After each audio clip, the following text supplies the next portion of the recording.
Hi guys, welcome back. So, some of you saw on Thursday night I was on the fabulous Dan Wootton's Outspoken show again. I've got some exciting news to share. I will continue to be on Dan Wootton's show because he's invited me to be on as a regular. So every second Thursday I will be making an appearance.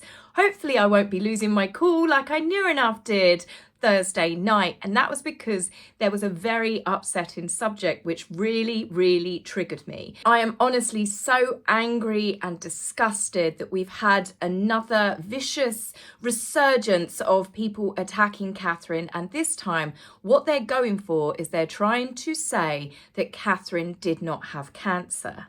It's a very prickly subject for many of us because there's not, especially as you get older, many of us that are not affected by cancer one way or another, whether it's ourselves personally or it's people that we know and we care about. So this has all started because of a Sky News report by Rhiannon Mills. Some of you might know that name because Harry was quite rude to her very publicly on the Tom Bradby documentary in Africa.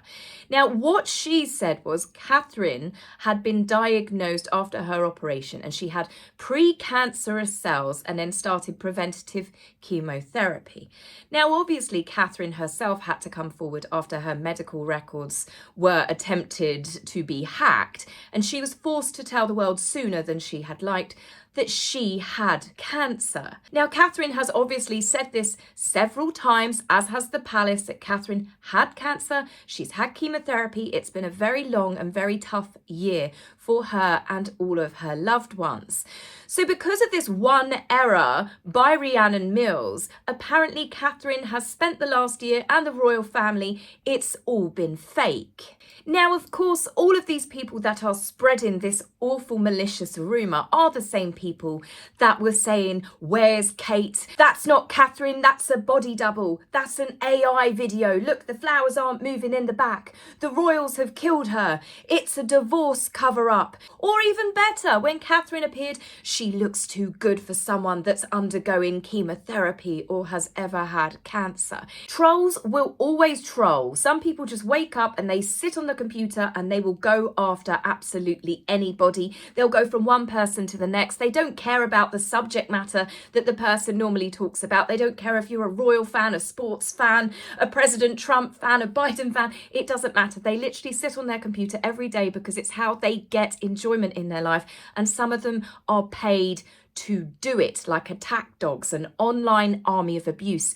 But the Princess of Wales, the level of campaigning that has been directed towards her in this last year alone, it's criminal. It's absolutely disgusting. And I really struggle to keep my bubbly persona going, as some of you probably saw on the Dan Wootton show. Now, what's really irritated me here as well is it's not just these sad little pathetic people that enjoy bullying people on the internet. The media, the mainstream media, add fuel to the fire. They deliberately like to post headlines that stir it up, and they give people like the Sussex squad something to sink their teeth into. Take, for example, on Saturday night when Catherine arrived at the Remembrance Festival. The next day, there were so many reports that I lost count of newspapers and online media outlets making a point of saying that she looks so glamorous with her thick, glossy hair. And she did look beautiful. Old style Hollywood glamour, as I said. But it started people off. Catherine couldn't have possibly had cancer because she had all of her hair. Catherine couldn't have had chemotherapy because you lose your hair. Some, worryingly, were apparent nurses that were even casting their opinions on this. But the next day, the very same people, including the same media outlets, were saying, "Oh, look at Catherine. She looks ever so tired. People are concerned for Catherine. She looks like that she's unwell."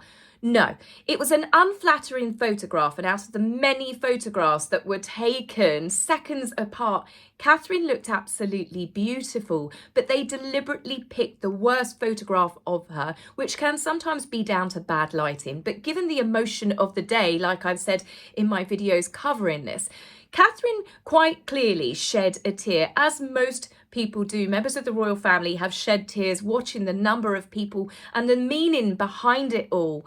And it does make people emotional. Who doesn't get a bit puffy when they've had a cry? Now, on top of this, Catherine has had cancer, she has had chemo, and she was at a festival concert the night before. If she looked a little bit tired, there's no great shocker there. So for newspapers and magazines to deliberately pick the most unflattering photograph that they can of Catherine, despite knowing that she's only just finished her chemotherapy and she's not out of the woods yet, is just as disgusting as the social media trolls. Despite Catherine never ever doing anything wrong all these years that we've had her in our lives, there has never been a single report about Catherine being nasty and unkind and cruel until this woman came on the scene. And of course the media lapped it up. They pushed some of these stories. Catherine was the one that made Meghan cry. Catherine wouldn't share her lip gloss. Catherine wouldn't do this. But all of the attacks that have happened on Catherine and William came about after Meghan joined that family. And the newspapers helped spread it as well by feeding those stories that Meghan was telling, even though everybody knew that it was a mistruth. Everybody could tell that those two were lying through their back teeth. Can you imagine the pressure and the stress that put Catherine under when she thought that people would actually believe all of the lies that Meghan was telling about her? The stress alone could have been the very trigger for her cancer, because obviously Catherine has had to battle all of these attacks in, again, the view of the public. She can't just duck down and hide and cut people off. She's the Princess of Wales. But this, again, is why Prince William has broken with tradition of allowing the press so much access to his family. He is nicknamed the Lion of Windsor, and for very good reason. And with the targeted and continued harassment of the Princess of Wales, which is often fueled by the mainstream media, by simple things as picking certain photographs or trying to trigger people like that, it's definitely for good reason that he protects her so much. Prince William has made it very, very clear, if you come for his wife or for his family, you are out. And that includes his younger brother. So, of course, with all of the recent positive coverage of the royals, the King's birthday, and the return of the Princess of Wales to the spotlight with news of her Christmas Carol concert, this can mean only one thing: return of the MEG. Meghan has made an appearance at her friend Katie Lee's new launch for her highbrow hippie haircare and wellness line, of which Meghan is one of the investors of. Given how Meghan completely attached herself to Katie Lee and fellow hairstylist Serge Normant, anyone would think that Meghan was the only investor and thus deserving of the attention being on her as much as Katie. Her constant need to cuddle up to her friends the way that she does reminds me of young girls posing for prom. It looks desperate and insecure given the age that Meghan is, but as always, she is performing. Meghan, regardless of the event and whose event it is, will always make sure that she is in every single photograph and being the centre of attention. Even when Katie was clearly overcome with emotion in the moment, Meghan gives her a slow post-kiss on the cheek. This is about Meghan making sure, even in that moment of her friend, that the camera stays focused on Meghan. Now, as for Serge Normant, who Meghan attached herself to like a koala bear for the remainder of the evening, also ensuring that she was in every bit of video footage and every photograph taken, he is hairstylist to some very big stars, and he is also responsible for Meghan's wedding hair, which was rumoured to have cost King Charles $13,000. I kid you not. $13,000 is more than a lot of people's rent for an entire year, and this is the look that she went with. Now, I don't think for one second that Serge is entirely responsible, because he is a very talented hairstylist and he has worked with a number of big name stars for years that always sing his praises, such as Sarah Jessica Parker, Julianne Moore, Julia Roberts, just a few that I can name off the top of my head. So why was Meghan's wedding hair so bad? Well, I think personally it's the same as the wedding dress being so ill-fitting.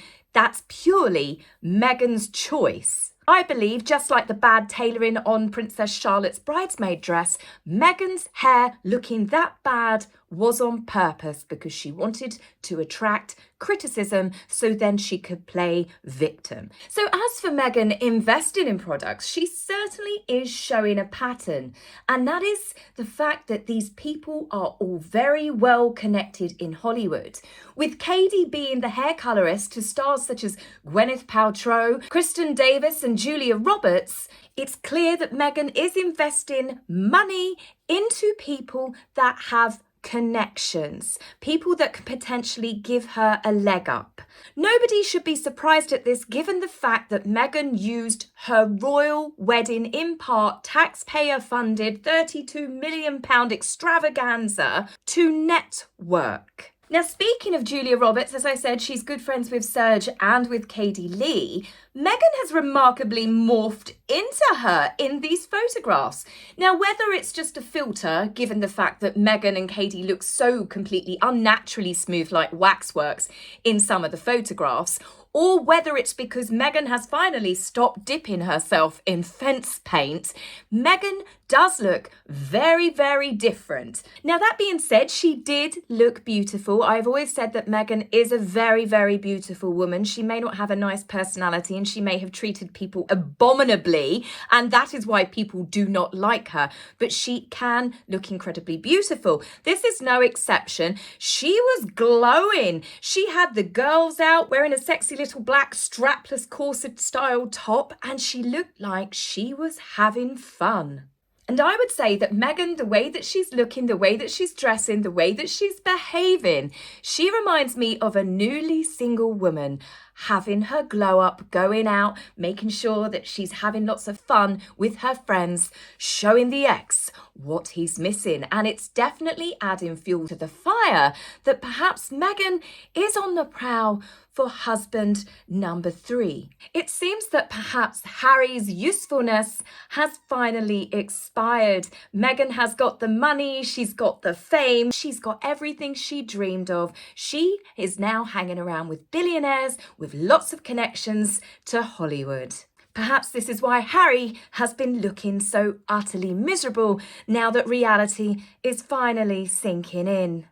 Now, speaking of Harry, can you believe it? Harry has managed to get himself another accolade. This time, it's because he has been named in Time's 100 Climate Activist List 2024. Yes, of course, you can believe Harry has been named by that particular magazine because Harry and Meghan were named before. They made it into the Time 100 list for the world's most influential people. Now you've got to think to yourself, why is it Harry can make it into Time magazine's top 100 yet again? Well, the owner, Mark Benioff, is the CEO of Salesforce, and Salesforce just happens to be one of the big investors of Better Up, you know, where Harry works as the chief impact officer. So it's not hard to see why he makes it onto their lists. And it all comes down to money one way or another. Remember, it's not what you know, it's who you know.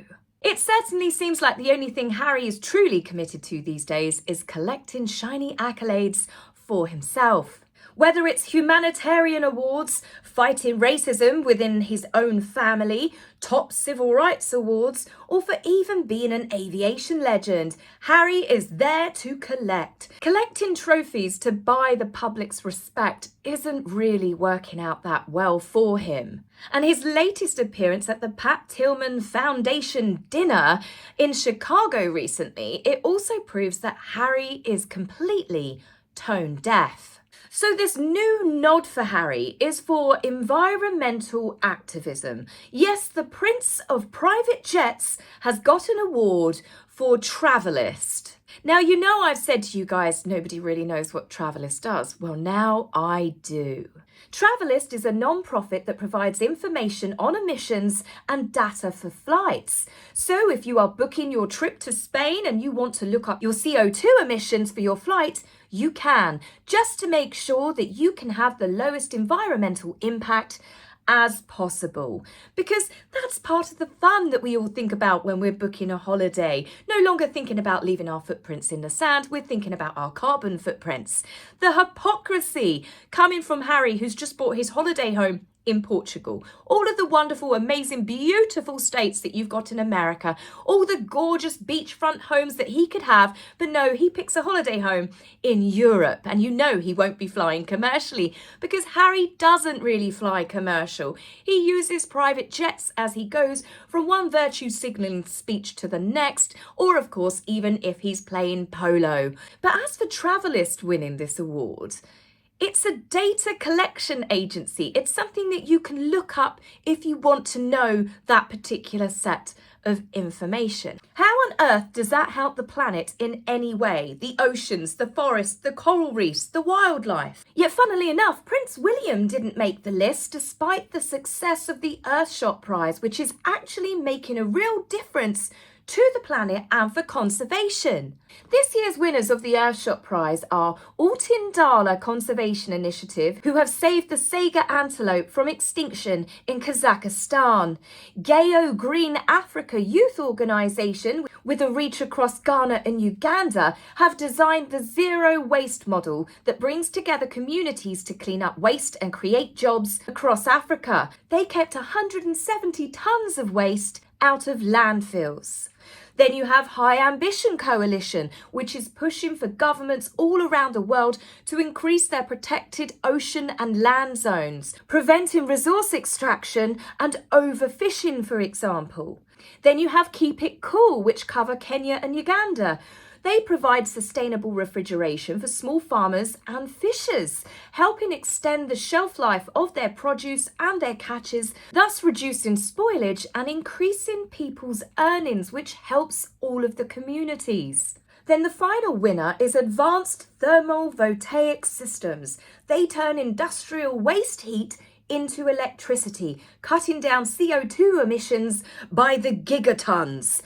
And then you have Travalyst. It's completely laughable, isn't it? And it just proves it's just another thing for Harry to collect because he's upset that his brother, Prince William, is actually doing something with his life that is having a positive impact around the world. The Earthshot prize is incredible, and the finalists and the winners are the real game changers when it comes to trying to repair the planet. Harry getting and bragging and boasting about another accolade that he really doesn't deserve reminds me of children. Do you remember when the schools started giving participation medals for the kids that didn't win anything so they wouldn't get upset and they would feel included? Seeing as it's Christmas soon, perhaps we should all crowdfund together to get a nice big fat dummy sent over to Harry so he can stop sucking his thumb every time he sees his brother having success, or a mop just to wipe up his salty tears. So guys, that's it for me on this video. I will be back with you very soon. I hope you all have a lovely weekend. Take care for now. Bye.